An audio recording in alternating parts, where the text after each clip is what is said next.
વિદ્યાર્થી મિત્રો, આજે આપણે ધોરણ 8નું એપ્રિલમાં રહેવાયેલી જે એક્ઝામ આવે છે એનું એક પેપર સોલ્યુશન કરીએ છીએ, જેમાં આપણું પેપર બે વિભાગમાં વહેંચાયેલું હોય છે, ટૂંક જવાબી અને વિસ્તૃત. સૌપ્રથમ આપણે ટૂંક જવાબીમાં ગણીશું. એમાં સૌપ્રથમ વાત કરીએ તો MCQથી શરૂઆત થાય છે. તેમાં આપણે વધારે ટાઈમ ન લેતા ચાલુ કરીએ. પ્રથમ MCQ આપણો, ₹2400ના ડ્રેસ પર 288 વળતર મળે છે. તો સમજીએ, છાપેલી કિંમત કેટલી છે? તો કે ₹2400. વળતર કેટલું મળ્યું છે? તો કે ₹288. હવે આપણે વળતરની ટકાવારી શોધવી છે. તો આપણે વળતરનું દરેક તમે સૂત્ર જાણો જ છો કે વળતરની ટકાવારી બરાબર વળતર ભાગ્યા છાપેલી કિંમત. ટકા શોધવા છે તો 100 વડે આપણે ગુણવા પડે. વળતર આપ્યું છે 288, છાપેલી કિંમત છે 2400 ગુણ્યા 100. 0 ઉપર નીચે ઉડી જશે, વધ્યા 288 ભાગ્યા 24. 24 એકા 24, 4 8, 24 દુ 48. શું કેટલા ઉડ્યા? 12. તો શું આવ્યું? 12. ટકાની નિશાની નહીં કરીએ કારણ કે અંદર આપણને ટકાનું ચિહ્ન આપેલું છે. એના પછી આપણે જો બીજા MCQની વાત કરીએ તો બીજો MCQ આપણને ડાયરેક્ટ જ આપેલું છે કે 5000નું 2 વર્ષનું 8% લેખે ચક્રવૃદ્ધિ વ્યાજ એ સાદા વ્યાજ ખાલી જગ્યા હોય. હવે આપણને આમાં સમજવા માટેનો પ્રશ્ન આપ્યો છે કે આપણને જ્યારે સાહેબ ભણાવતા હશે ત્યારે કીધું હશે કે જે ચક્રવૃદ્ધિ વ્યાજ છે એ 1 વર્ષ માટે, 2 વર્ષ માટે કે 3 વર્ષ માટે. જે ચક્રવૃદ્ધિ વ્યાજ છે એ હંમેશા સાદા વ્યાજ કરતાં આપણને કેવું મળે છે? વધારે. કેમ? કારણ કે જે ચક્રવૃદ્ધિ વ્યાજ છે એ વ્યાજનું પણ શું કરે છે? વ્યાજ ગણે છે. એટલા માટે હંમેશા જે ચક્રવૃદ્ધિ વ્યાજ છે એ સાદા વ્યાજ કરતાં હંમેશા કેવું હશે મિત્રો? વધારે હશે. તેનો જવાબ થશે કરતાં વધારે. ત્રીજા MCQની વાત કરીએ. ત્રીજા MCQમાં એવું કીધું છે કે x એ yના કેટલા ટકા છે? શું? x એ yના કેટલા ટકા છે? તો આપણને જો કુલ કિંમત અહીંયા કોની આપી છે? કુલ કિંમત કોણ છે? તો કે y. કોની ટકાવારી શોધવાની છે? xની.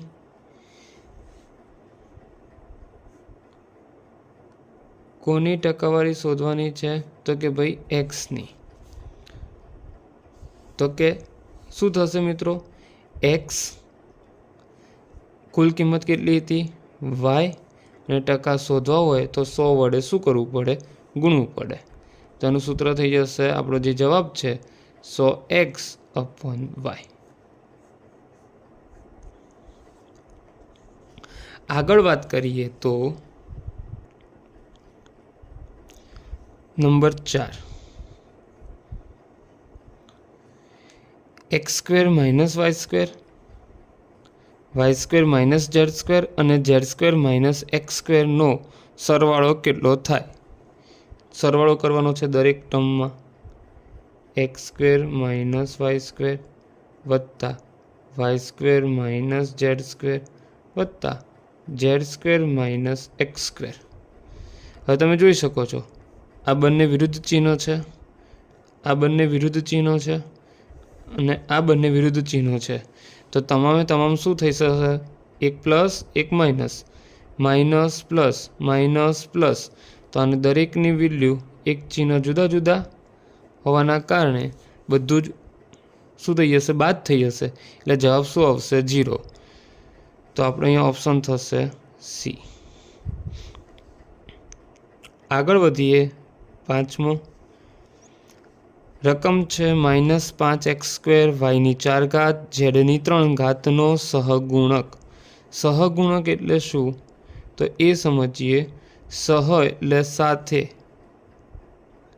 ને ગુણક એટલે ગુણાયેલ હોય. ગુણાયેલ હોય. કોની સાથે ગુણાયેલ હોય? તો કે ભાઈ ચલ પદ. ચલ પદ સાથે ગુણાયેલ જે પદ છે એને સહગુણક કહેશું. તો અહીંયા રકમ શું છે? -5x² y² z³. તો આ 3 ચલ છે. ચલની સાથે કોણ ગુણાયેલું છે? -5. તો આ તમારો શું થઈ જશે? જવાબ. નંબર 6 લઈએ. તો આપણે અહીંયા જોશું કે અહીંયા આપણે આમ તો નિત્યસમ નીકળી ગયા છે, પરંતુ આપણે આને ગણવું હોય તો નિત્યસમ ધોરણ 8ના અંદર ખૂબ જ મહત્ત્વના ભાગ ભજવે છે, જે ચેપ્ટર 14ની અંદર આપણને પુનરાવર્તિત થાય છે. તો એમાં જોશું કે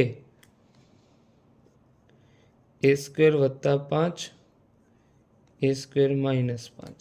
તો અહીંયા તમે જોઈ શકો છો, પહેલું પદ સમાન, બીજું પદ સમાન અને વચ્ચે પ્લસ અને માઇનસનું ચિહ્ન, એટલે જુદા જુદા ચિહ્ન છે. એટલે કે અહીંયા જોઈએ તો એક કૌંસમાં પ્લસ, એક કૌંસમાં માઇનસ. તો કોનું નિત્યસમ છે? તો આપણે કહી શકીએ કે a² - b², એટલે કે એક કૌંસમાં પ્લસ, એક કૌંસમાં માઇનસ. તો અહીંયા આપણને વિસ્તરણ કરીને આપ્યું છે, તો આપણે એને લખશું. કોનું થશે? a² - b². a² અને b એટલે કેટલા છે? 5. ઘાતની ઘાતનો ગુણાકાર થશે, એટલે a⁴ અને 5નો વર્ગ થશે 25. તો આપણે 7મા MCQની વાત કરીએ કે m-4 m-3 બરાબર ખાલી જગ્યા. તો અહીંયા આપણે વાત કરીએ તો નિત્યસમ નંબર 4 કે જે x + a x + b એનું વિસ્તરણ થશે x² + x a + b + ab. આ ક્યારે વાપરી શકાય? જ્યારે પ્રથમ પદ સમાન હોય અને બીજું પદ જુદા જુદા હોય ત્યારે આપણે નિત્યસમનો ઉપયોગ કરી શકીએ છીએ.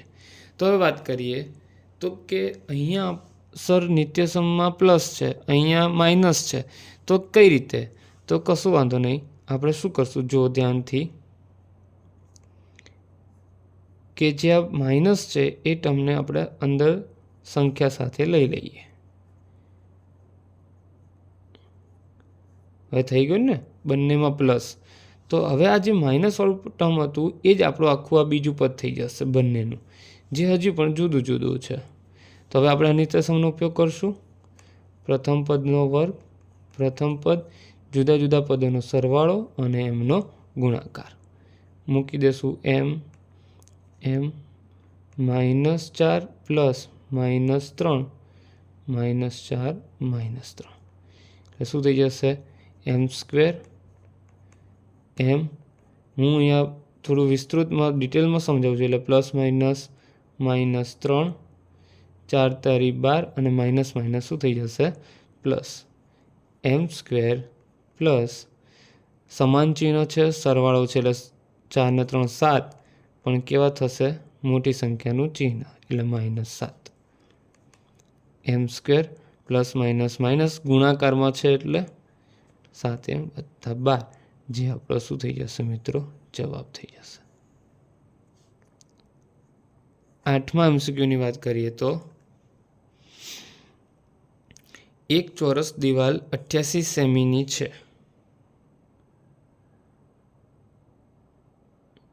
તો તેની બાજુની લંબાઈ ખાલી જગ્યા સેમી હોય, એટલે કે એની પરિમિતિ આપી છે. ચોરસ દિવાલની શું આપી છે? પરિમિતિ. પ્રશ્નમાં થોડો આગા બાજુ છે, પરંતુ ચોરસ દિવાલની પરિમિતિ કેટલી છે? 28 સેમી. તો એની બાજુની લંબાઈ કીધી છે, તો ચોરસની પરિમિતિનું સૂત્ર તમે બધા જાણો જ છો, શું છે? 4 ગુણ્યા લંબાઈ બરાબર 28. હવે આ ગુણાકારમાં છે, આપણે લંબાઈ શોધવી છે તો એને કરતાં કરવું પડે, તો ગુણાકારમાંથી ક્યાં જતું રહે મિત્રો? ભાગાકારમાં. 7 ચોક 28, L બરાબર 7 સેમી. ચલો એના પછીનો 9મા નંબરનો,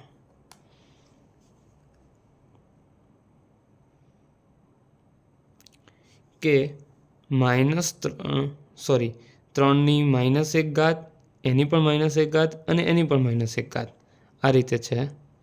3ની -1 એની -1 અને એની પણ -1. હવે તમે જાણો છો કે ઘાતની ઘાતનો શું થાય? ગુણાકાર. એટલે માઇનસ માઇનસ શું થશે? પ્લસ. પરંતુ પાછું આ પ્લસનું આની સાથેનો ગુણાકાર કરશું, પ્લસ અને માઇનસનો, એટલે શું થઈ જશે? માઇનસ. એટલે શું થશે? ફાઇનલ 3ની -1 થશે.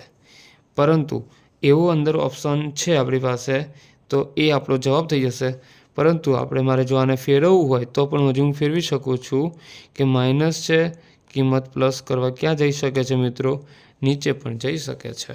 એટલે તમે આ રીતે બીજું MCQમાં પૂછી શકે છે, તો થોડું ધ્યાન રાખવું. ચલો એના પછીનો આપણે 10 નંબરનો જોઈએ. તો શું કીધું છે 10 નંબરમાં? કે -100ની 0 હવે તમે જાણો જ છો ઘાતાંકના નિયમ તમે ભણી ચૂક્યા છો કે કોઈ પણ પદ હોય અને એની જો 0 હોય, ફરીથી કહું છું મિત્રો, ઘાતાંકનો નિયમ છે કે કોઈ પણ પદ હોય અને એની જો 0 હોય તો એનું મૂલ્ય હંમેશા કેટલું થશે? 1 થશે. તો આ નોંધ કરીને જો ખબર ના હોય તો નોંધી લેજો કે કોઈ પણ પદનું 0 મૂલ્ય હંમેશા 1 જ મળે. એનું મૂલ્ય કેટલું થશે? 1 જ થશે. 11માની વાત કરીએ. બહુ સરસ પ્રશ્ન છે મિત્રો, ધ્યાનથી જોજો. કે 2xની -1 અને એનો પણ -2. હવે અમુક લોકો શું કરે છે વિદ્યાર્થી, કે માઇનસ સીધું ઘાતની ઘાતનો ગુણાકારનો રૂલ્સ વાપરી અને જવાબ લાવી દે છે. પરંતુ અહીંયા એવું નહીં થાય. કેમ? તમે ધ્યાનથી જુઓ રકમને, કે જે ઘાત આપી છે એ કૌંસની બહાર છે. આ -2 એટલે કે 2ની પણ કહેવાય અને xની પણ કહેવાય. પરંતુ જે કૌંસની અંદર -1 જે ઘાત આપી છે એ માત્ર xની જ છે મિત્રો. એટલે આપણે હવે ડાયરેક્ટ આપણે લઈ શકીએ નહીં ઘાતની ઘાતનો. તો શું કરશું? તો ધ્યાનથી જુઓ. જો હું તમને અહીંયા થોડુંક ડિટેલમાં માહિતી આપું છું કે જે કૌંસની બહાર ઘાત છે એને તમે અલગ અલગ ઘાત સ્વરૂપે દર્શાવી દો. કઈ રીતે? તો કે 2ની -2 ગુણ્યા xની -1 તો હતી અને એની પણ -2. જે કોમન ઘાત હતી આપણે એને શું કરી નાખ્યું? અલગ અલગ દર્શાવી દીધું. હવે જો માઇનસ ઘાતની મિત્રો મૂલ્ય તો મળે નહીં, તો એ પ્લસ કરવા ક્યાં જશે? નીચે જશે. અને અહીંયા તમે હવે ઘાતની ઘાતનો નિયમ વાપરી શકો છો. તો શું થશે? જુઓ, xની 2 માઇનસ ઘાત શું થઈ જશે? પ્લસ. અને આ માઇનસ ઘાત છે જે પ્લસ કરવા ક્યાં જશે? નીચે જશે. એટલે મિત્રો શું થશે? xનો વર્ગ અને નીચે 2નો વર્ગ કેટલો થઈ જશે? 4. આ તમારો શું થઈ જશે? જવાબ. ઓકે, ચલો આગળ વધશું. નંબર 12 આવ્યા આપણે. 12માં કીધું છે 5ની -3 ની વ્યસ્ત સંખ્યા કઈ? હવે વ્યસ્ત કરવાની છે. વ્યસ્ત એટલે મિત્રો શું થશે? કે જે ઉપર છે એ નીચે અને નીચે છે એ ઉપર. એટલે કે P/Q સ્વરૂપ હોય તો Q ઉપર જતા રહે અને P ક્યાં આવે? નીચે. બરોબર છે ને? તો અહીંયા જો આની નીચે કશું નથી તો 1 કહેશું આપણે. હવે પહેલાં આનું વ્યસ્ત કરો તો 1 ઉપર જશે અને 5ની -3 ક્યાં આવશે? નીચે. આવો કંઈ ઓપ્શન છે નથી. એનો મતલબ શું હશે મિત્રો? કે આનો બીજો જવાબ શું થશે? તો કે જે માઇનસ ઘાત છે એ પ્લસ કરવા ક્યાં જતી રહે? ઉપર. તો એનો 5ની 3 એ. હવે આપણે 13માની વાત કરીએ તો મિત્રો, એક મશીન x દિવસમાં કામ પૂરું કરે છે અથવા થાય છે. જો 2 મશીન હોય તો ખાલી ગયા દિવસમાં કામ પૂરું થશે. જો એક મશીન છે એ એક્સ દિવસમાં પૂરું કરે છે. હવે જો આની જ વસ્તુ એ 2 મશીન કરે તો કેટલા દિવસમાં કામ પૂરું કરશે? મશીનની સંખ્યા વધી, દિવસો કેવા થઈ જશે મિત્રો? ઘટશે. એનો મતલબ શું થયો કે જો 2 મશીન લાવવામાં આવે તો દિવસની સંખ્યા કેટલી થશે? તો જે એક્સ દિવસ થતા હતા એના કરતાં કેવા થઈ જશે? ઓછા. તો આપણે અહીંયા આપણને કહી શકીએ 13માં કે એક્સથી ઓછા. 14મા નંબરની વાત કરીએ મિત્રો. 18x² y² વત્તા 12xy². એમાં તમે જોશો 3x + 2 કોમન આપ્યા છે, એટલે હવે આપણને જોઈને જ ખબર પડી જાય કે કોમન નીકાળ્યા છે. તો જુઓ શું ભાગ પડશે? 18ના પડશે 6 તરી 18, 12ના પડશે 6 દુ 12. બંનેમાં શું કોમન હશે? પહેલાં તો 6 કોમન હશે. અહીંયા x² છે અને અહીંયા એકલું x છે, એટલે કે એક તો x કોમન નીકળશે. અહીંયા y² છે, અહીંયા y² છે, તો y² પણ કોમન નીકળી જશે. તો વધશે શું? 18માંથી 6 નીકળી ગયા તો વધ્યો કેટલા મિત્રો? 3. 2 x હતા એમાંથી એક x અહીંયા આવતો રહ્યો એટલે બીજો x અહીંયા વધશે. y² સંપૂર્ણ નીકળી ગયા છે એટલે કશું નહીં વધે. વત્તાના વત્તા 12માંથી 6 નીકળી ગયા એટલે 2 વધ્યા. y² નીકળી ગયો, x નીકળી ગયા, કશું નહીં વધે એટલે કાઉન્ટ્સ. તો તમે જોઈ શકો છો 3x + 2, 3x + 2 આવી ગયું. તો જવાબ આપણો શું થશે? 6xy કેટલી ઘાત થશે? 2. અને આપણો છેલ્લો MCQ 15મા નંબરનો જે છે બિંદુ 4, 5 x અક્ષથી કેટલું દૂર હોય? આપણે અહીંયા તો જોઈએ હું તમને આને આલેખ દ્વારા સમજાવું. સમજો તમે કે તમે જે બિંદુ આપ્યું છે 4 અને 5, તમને જે ખબર હશે કે પ્રથમ હોય એને x ને બીજો હોય એને y. આમ તો x અક્ષ ઉપર 4, આ 0, 1, 2, 3 અને 4, એટલે 4. y છે 5, 1, 2, 3, 4 અને 5, એટલે છે 5. તો એ ક્યાં થશે? એનો આ રીતે થશે મિત્રો, આ રીતે. તો હવે આપણને શું x અક્ષથી અંતર કીધું હોય તો આ x અક્ષ કહેવાય આને. હવે x અક્ષ અંતર કીધું હોય તો આ તો થાય નહીં. કેમ? કારણ કે આ તો x અક્ષ ખુદ છે. તો આપણે અંતર કેટલું થશે? એનું આર્ય મિત્રો અંતર થશે. તો આ અંતર તમને ખબર છે કેટલું છે મિત્રો? આ અંતર કેટલું કહેવાશે? 5 એકમ. તો આપણો શું જવાબ થઈ જશે? 5 એકમ. એટલે શોર્ટમાં આપણે સમજવું હોય, જો x અક્ષથી અંતર કીધું હોય, x અક્ષથી અંતર કીધું હોય તો આપણે કયો યામ જોવાનો? y યામ જોવાનો. અને જો y અક્ષથી અંતર કીધું હોય તો આપણે એને શું કહેવાનું? કયો અક્ષ જોવાનો? x. પરંતુ ખાસ નોંધ ગણી લખજો કે અંતર હંમેશા મિત્રો કેવું હોય? અંતર હંમેશા ધન જ હોય, એ ક્યારે ઋણ હોઈ શકશે નહીં. અને આ નોંધ કરીને ખાસ લખજો, આગળ તમને ધોરણમાં પણ બહુ કામ આવશે. ક્યાંક નોંધ કરીને લખી દેજો કે અંતર હંમેશા કેવું મળશે? તમને ધન જ મળશે. તો અહીંયા આપણે 15 MCQનું સેશન પતાવ્યું છે. હવે મિત્રો આપણે ખાલી જગ્યા જોશું. પહેલી ખાલી જગ્યા છે કે ઉમેશનો પગાર 8000 હતો, એટલે એનો મૂળ પગાર ₹8000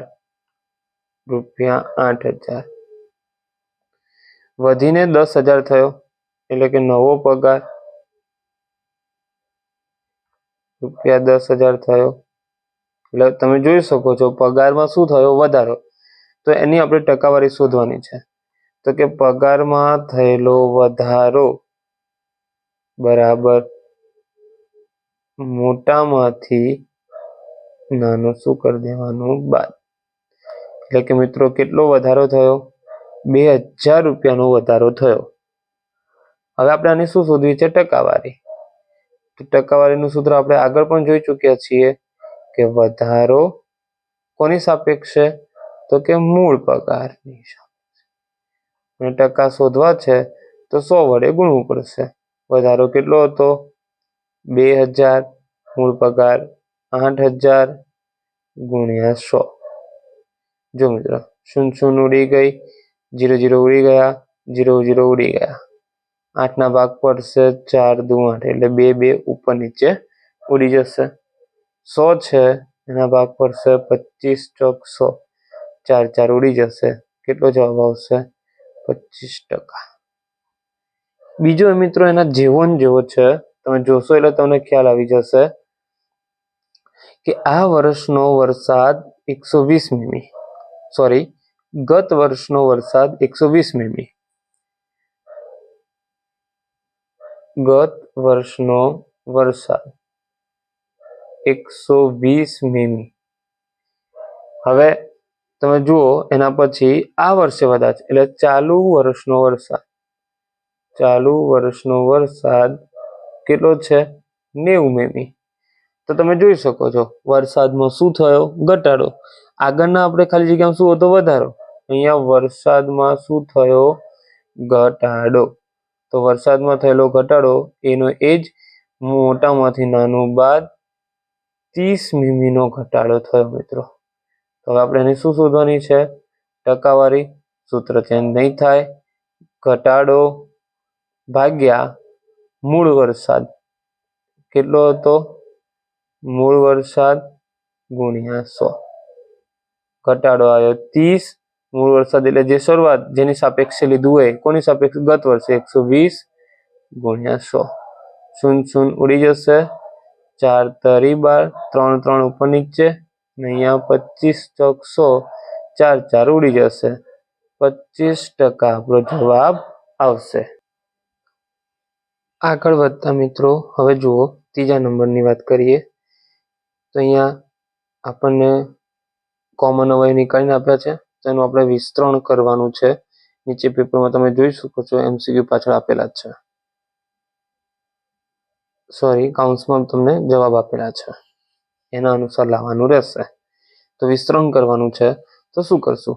તો પહેલા પદનો પહેલા પદ સાથે અને પહેલા પદનો બીજા પદ સાથે.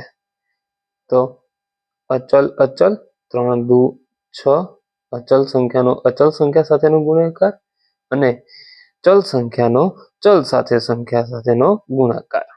3 દુ 6 અને x નો અહીંયા 2 ઘાત છે, અહીંયા x ની 1 ઘાત છે તો કેટલી થઈ જશે? x ની 3 ઘાત. પ્લસ માઇનસ માઇનસ, ફરીથી 2 ગુણ્યા 2 એટલે 4, અહીંયા x નો વર્ગ અને y અહીંયા થશે નહીં. કેમ? કારણ કે બંને ચલ કેવા છે? જુદા જુદા. તો તમે અહીંયા ઓપ્શનમાં જોઈ શકો છો કે જે 6x નો ઘન માઇનસ 4x નો વર્ગ y એ તમારો શું થઈ જશે? જવાબ. ચોથા નંબરમાં વાત કરીએ તો તમે અહીંયા પ્રશ્ન મેં લખી દીધો છે, ટાઈમ આપણો બગડે નહીં એ હેતુથી. તો પ્રથમ પદ સમાન છે, બંનેના પાછા ફરીથી બીજું પદ અલગ અલગ છે, પરંતુ અહીંયા ધન છે અહીંયા ઋણ છે, તો એ જ નિત્યસમનો ઉપયોગ કરશું. પરંતુ જે બીજું પદ છે એમાં ચિહ્ન જુદા જુદા છે એને આપણે ધન બનાવી દઈશું. પરંતુ હવે એ રીત હું તમને શોર્ટ મેથડથી કરાવીશ. શું કરવાનું કે પ્રથમ પદનો વર્ગ, પ્રથમ પદ થોડું ડાયરેક્ટ લખશું, 2 પદોનો સરવાળો અને એ બંનેનો ગુણાકાર. અહીંયા x 6 વત્તા -2, 6 અને -2. કારણ કે સૂત્ર શાનું છે? ધનનું છે, એટલે મેં એક સ્ટેપ કાપી દીધું છે. જે નીચે આગળના આપણે MCQ સેશન હતું એમાં આપણે કર્યું હતું. x નો વર્ગ, x ના x, 6 ચિહ્ન જુદા જુદા એટલે બાદબાકી, 6 દુ 12 પ્લસ માઇનસ માઇનસ. હવે હું જેમ જેમ તમને ગણાવતો રહીશ એમ હું સ્ટેપ તમારા અંદર કટ કરતો જઈશ, જેથી તમે થોડું શોર્ટ કરતા જાઓ. x², 6 માંથી 2 જશે એટલે 4x -12. આ તમારો મિત્રો શું થઈ જશે? જવાબ. હવે આપણે આગળ વાત કરીએ તો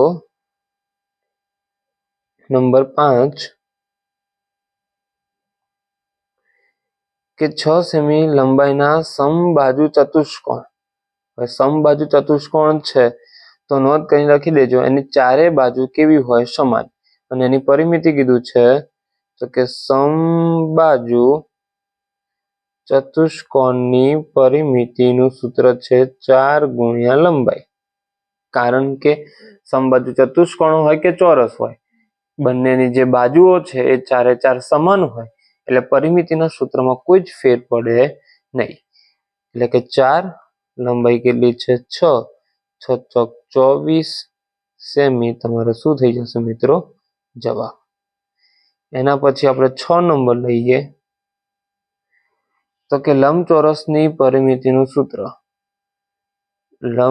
મિત્રો છેક સુધી તમે જ્યાં સુધી ગણિત કરશો ત્યાં સુધી આવશે 10મા સુધી, અને બધા યાદ હોવા જોઈએ. લંબચોરસની પરિમિતિ બરાબર 2 ગુણ્યા કૌંસમાં લંબાઈ વત્તા પહોળાઈ. એના પછી આપણે વાત કરીએ તો 7મા નંબરમાં જે છે સમલંબ ચતુષ્કોણ. પહેલા સૌ પ્રથમ તમે સમલંબ ચતુષ્કોણ સમજો કે કેવી રીતે હોય. સમલંબ ચતુષ્કોણમાં શું હોય તો કે એમાં 4 બાજુ પૈકી કોઈ પણ જે 2 બાજુ હોય એમાંથી 2 બાજુની જે જોડ છે એમાંથી કોઈ પણ એક બાજુની જોડ એ સમાંતર હોય, અને આવા ચતુષ્કોણને આપણે શું કહેશું? સમલંબ ચતુષ્કોણ. તો એનું શોધવાનું સૂત્ર છે કે ધારો કે આ બાજુ છે એને એ નામ આપવું, આ જે સમાંતર બાજુ છે એને બી નામ આપવું, અને જે એની વચ્ચેનું જે લંબ અંતર છે એને આપણે શું નામ આપી દઈશું? એચ. તો સમલંબ ચતુષ્કોણનું ક્ષેત્રફળનું સૂત્ર છે 1/2 ગુણ્યા 2 સમાંતર બાજુઓનો સરવાળો ગુણ્યા લંબ અંતર. એટલે આપણે સાંકેતિક સ્વરૂપમાં લખવું હોય 1/2 ગુણ્યા a વત્તા b ગુણ્યા h. આ થઈ જશે સમલંબ ચતુષ્કોણનું ક્ષેત્રફળ. શોધવાની વાત કરીએ તો 8 નંબરમાં એવું કહે છે કે -4 ની -2 ઘાત. અમે તમને આગળ પણ વાત કરી કે માઇનસ ઘાત હોય એનું કિંમત મળે નહીં. તો શું કરવું પડશે? સૌપ્રથમ માઇનસ ઘાત છે પ્લસ કરવા એ ક્યાં જતો રહેશે? છેદમાં. પરંતુ હવે શું થશે? ભૂલમાંથી તમારું આ જે -4 છે એ તમે ધન કરી દેશો, પણ ધ્યાન રાખવું કે ઉપરથી નીચે જાય તો માત્ર ને માત્ર ઘાત જ ધન થશે. એટલે આનું હજી સાદુરૂપ આપીએ તો -4 ગુણ્યા -4. હવે ઉપર એક ચોખ્ખું 16 અને માઇનસ માઇનસ શું થઈ જશે મિત્રો? પ્લસ. તો આ તમારો થઈ જશે જવાબ. એના પછી આપણે 9 નંબરની વાત કરીએ તો 9 નંબરમાં છે -1/2 એની 2 ઘાત અને એની પણ -2 ઘાત. હવે એનું ઘાતની ઘાતનો મિત્રો શું થશે? ઘાતની ઘાતનો ગુણાકાર. તો -1/2 2 ગુણ્યા -2 -1/2 2 દુ 4, પરંતુ કેવા થઈ જશે? માઇનસ. હવે માઇનસ ઘાત છે પ્લસ કરવા અપૂર્ણાંકમાં હોય તો બદલી દેવાનું. જે છેદ છે એ અંશમાં જશે, અંશ છે એ છેદમાં, પરંતુ અંદરનું ચિહ્ન નહીં બદલાય, ખાલી માત્ર ઘાતનું જ ચિહ્ન બદલાશે. હવે આપણે વાત કરીએ તો -2 ની 4 ઘાત એટલે -2 ગુણ્યા -2 ગુણ્યા -2 ગુણ્યા -2. નીચે એક કરો પણ કોઈ ફેર પડશે નહીં. એકની કોઈ પણ ઘાત હોય, હા, પરંતુ બેકી ઘાત છે એટલે મૂલ્ય પણ એ માઇનસ મેં જે છે આપણે કાઉન્સની અંદર લઈ લીધેલા છે. અથવા તમે આમ પણ લખી શકો છો. હજુ 2 દુ 4, 4 દુ 8, 8 દુ 16, અને ઘાત જો બેકી હોય તો મૂલ્ય ધન થશે, અને ઘાત જો એકી હોય તો મૂલ્ય શું થશે? ઋણ. આવું બધું મિત્રો નોંધ કરીને ખ્યાલ કરીને લખી દો. જ્યાં નાની નાની વસ્તુ છે પણ ખૂબ જ ઇમ્પોર્ટન્સ છે, જે તમારે આગળમાં શું આવશે? કામ આવશે.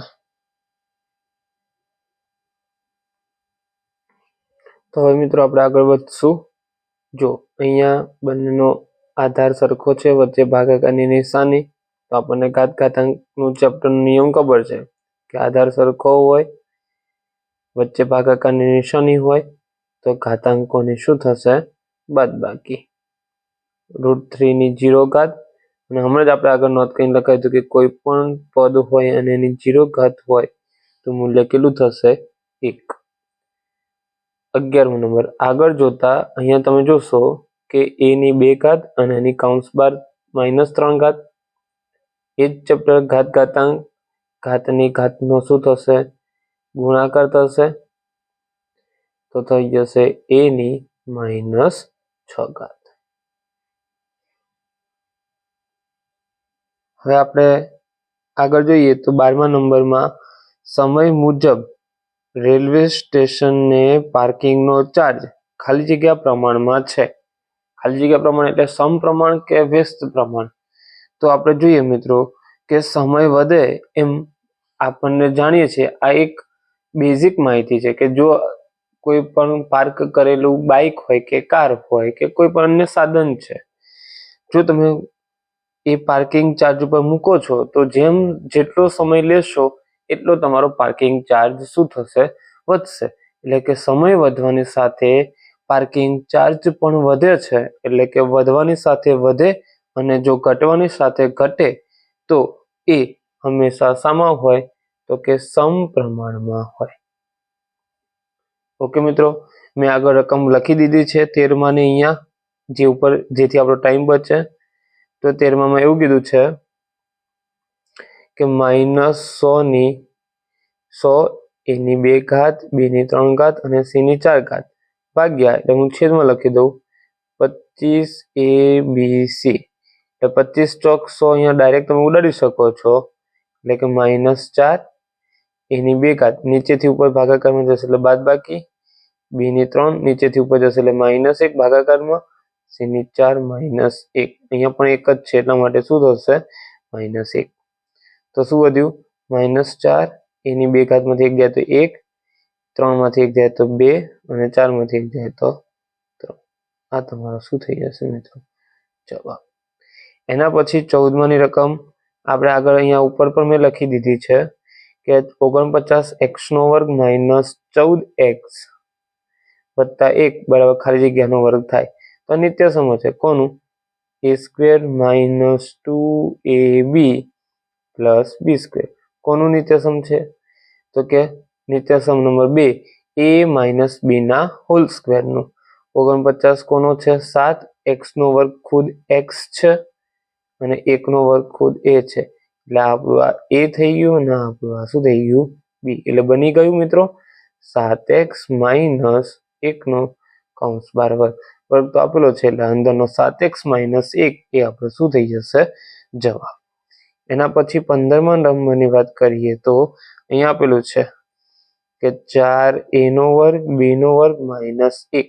સિમ્પલ છે મિત્રો કે બે પદ હોય અને વર્ગવાળું હોય તો આપણી પાસે એક જ નિત્યસમ છે, જે છે નિત્યસમ નંબર 3. કયું? તો કે a² - b². 4 કોનો વર્ગ છે? 2 નો. 1 કોનો વર્ગ છે? ખુદ a, b² એ b અને 1 નો વર્ગ ખુદ 1. નિત્યસમ આપણે આગળના ભાગ 1માં આપણે ચલાવી દીધું છે, ત્યાં આગળ લખેલું છે. જો કોઈને સ્કીપ થઈ ગયો હોય તો એ આગળનો વિડીયો જોઈ શકે છે. અહીંયા નિત્યસમ નંબર 3 શું છે? તો કે 1 કૌંસમાં પ્લસ 1 કૌંસમાં માઇનસ. જે અહીંયા આપણે MCQ વિભાગ ફિનિશ થાય છે, ખાલી જગ્યા વિભાગ પણ ફિનિશ થાય છે. એના પછી આપણે અહીંયા આગળ વધતા નેક્સ્ટ ભાગમાં જોશું.